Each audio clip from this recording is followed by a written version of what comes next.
যুক্তরাষ্ট্রের San Francisco শহরের রাস্তায় এখন নতুন এক মরণ নেশার আতঙ্ক। ফেন্টানিলের চেয়েও ২০ গুণ বেশি শক্তিশালী ও প্রাণঘাতী এই ড্রাগের নাম আইএসও। নতুন এই সিনথেটিক ওপিওয়েডের কারণে ইতিমধ্যে শহরে মৃত্যুর ঘটনা ঘটেছে জানিয়ে জরুরি সতর্কতা জারি করেছে প্রশাসন। বিস্তারিত রিপোর্টে। ভয়াবহ মাদক ফেন্টানিলের থাবায় এখন যুক্তরাষ্ট্রের বিভিন্ন শহর বিপর্যস্ত।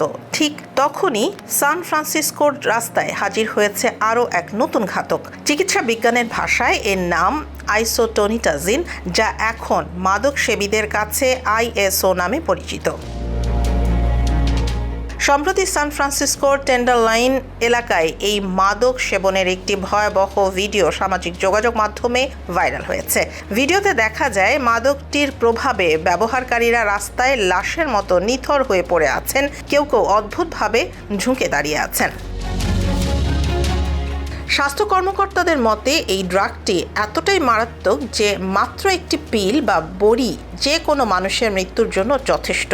সবচেয়ে ভীতিজনক বিষয় হলো প্রচলিত ফেন্টানিল টেস্ট কিটের মাধ্যমে এই ড্রাগটি শনাক্ত করা যায় না, ফলে অজান্তেই এটি সেবন করে মৃত্যুর কোলে ঢলে পড়ছেন সাধারণ মাদক সেবীরা।